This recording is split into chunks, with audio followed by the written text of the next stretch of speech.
All right, so here's your money saving tip of the day.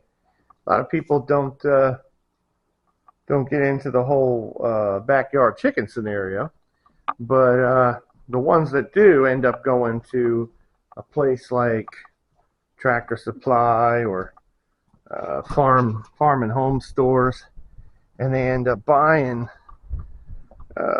these chickens that I don't know. I guess at the point now, it's probably in the $6 or $7 range. So basically, if you want to save a buck, you can go online. There's a lot of different hatcheries you can order them from. I actually end up ordering mine through Hoover's Hatchery out in Missouri. But the way I place the order, I guess it ends up being cheaper. They have a 15 chick minimum if you go directly through their website, and I think it's a 10 chick minimum if you go through the Tractor Supply website. And if you go through the Tractor Supply website, they ship them U.S. Postal Service. They actually mail live chickens through the post office. So you get a call a couple days or a day and a half after they mail them, whatever, and the post office will call you up. You actually physically have to go to the post office to pick up a box full of little baby chicks. So that's what we're doing today, and yeah. So stay tuned.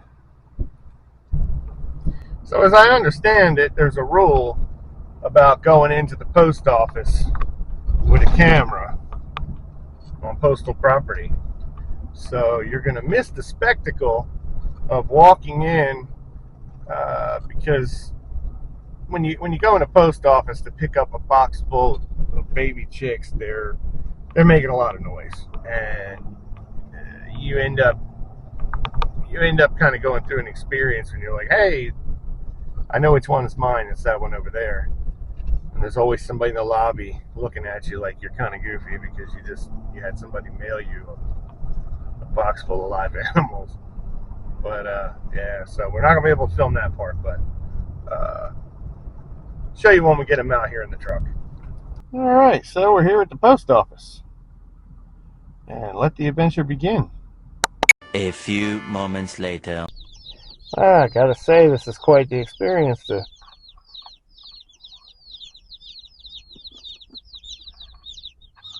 pick these guys up from the post office. Let's get them home.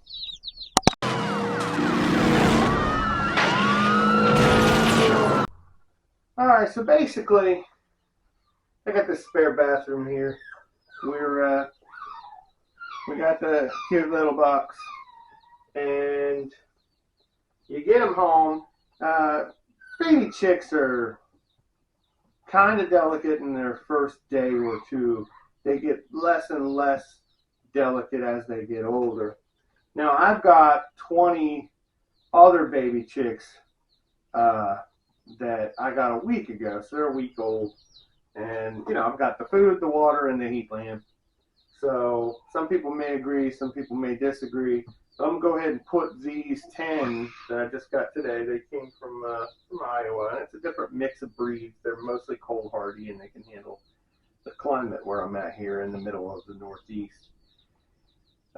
Anyway, so we're going to go ahead and open these guys up. I'll let you see what they look like as they're coming out of the box. And so basically, they need food, they need water, and they need warmth. That's the biggest thing. They got to be kept at about 95 degrees for the first week. And then you take it about 5 degrees down each week that goes by until you get to room temperature. But once they're about a little week and a half old, they get to the point where they actually start to learn how to fly. So I had this brooder, which is nothing more than pretty much a Rubbermaid container. As long as you keep the heat lamp on something safe here to keep the heat off of the plastic or anything that can catch, you're in good shape. So basically, I'm going to take the scissors here and cut this box open. This is just the way it ships in. And one of the things I'm going to do, you got to be mother hen. So the first thing when they come out of the box that they need is a drink of water, and you literally need to take their beak and dunk it in the water because they need to be taught how all this stuff works. And it's kind of amazing how they ship them. Show you here. This is how they ship them. They pack them up like they're an Amazon package. So I got to take these guys out of here one at a time, and you know, they're in there. They're in there for warmth mainly. Don't mind that other noise. I have a parrot, which is actually in a different room. So I'm going to go ahead and get these guys out of here, get them some water, get them some food, and they're going to probably be ready to take a nap. So let's see how this goes. They are kind of cute, aren't they? Little dude. So this is your basic brooder setup. We've got a little water dispenser here. There's a food dispenser here, and then a heat lamp, which if they're cold, they'll get under it. If they're a little too warm, they'll move away from it, but they're pretty active, and they seem pretty happy. So we'll go ahead and fill up these guys' little food dispenser thing here, and I think me being in here has probably got them all riled up, so they're playing and they're getting their pecking order figured out. And yeah, that's pretty much it in a nutshell. As they get a little bit bigger in the next few days, week or so here, and they do grow really quickly, I'm going to go ahead and move them out of this into a much larger brooder with another heat lamp, I guess, as they get a little bit bigger. And then eventually I'm going to introduce them to my other birds in the coop, which pretty much means I'm going to build a dividing wall between the full-grown birds, which I have that are about 1.5 years old, and these guys, which the first group is a week old and the others are just a couple days old. But yeah, they seem to be doing good, and they cost about $4 a piece to buy them and have them shipped. It includes the shipping, and with the price of eggs today, if you're looking to save a few bucks, this is definitely the way to go. Obviously if you have the space for them, because I free range them, I let them, run around out there in the yard. They get a lot of their feed from just the bugs and stuff that they see, and they eat everything from clover to blades of grass to kitchen scraps to whatever when they're full grown. And the eggs that come from this is probably a whole lot healthier than what you're going to get in your typical store. So at least you know where your food's coming from, and you got food security. That's kind of a big thing today, considering the way everything's been since COVID. So anyway, that's a wrap. Okay. Millie's my favourite. So look how calm she is as well. Who's wondering what that other noise was?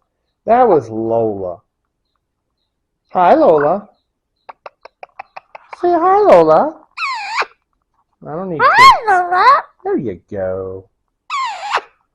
She is a blue front Amazon parrot. Hi, Lola. Give me a kiss. Good girl. She's kind of a character. Hi, Lola. She doesn't know what to do about she doesn't know what to do about these baby chicks. Not real sure you would get along with them, would you, Lola?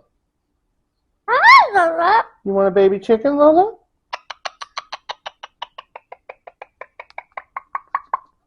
Mm-mm-mm. Yeah, Lola's a freeloader. She doesn't lay any eggs.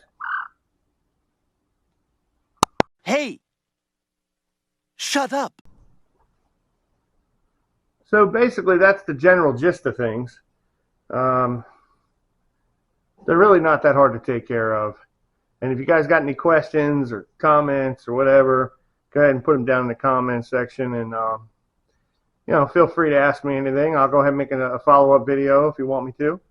Yeah, that's about the gist of it. I guess I'll make another video when I go ahead and move them out to the hen house, and we'll see what happens this summer as far as the eggs. So, yeah. If you got any wondering, you guys are wondering about any of the pricing of all that fun stuff, go ahead and throw it in the comment section. I'll see if I can follow up with you and let you know. Yeah, so go ahead, subscribe, follow, share, like, all that fun stuff. And I'll see you on the next one.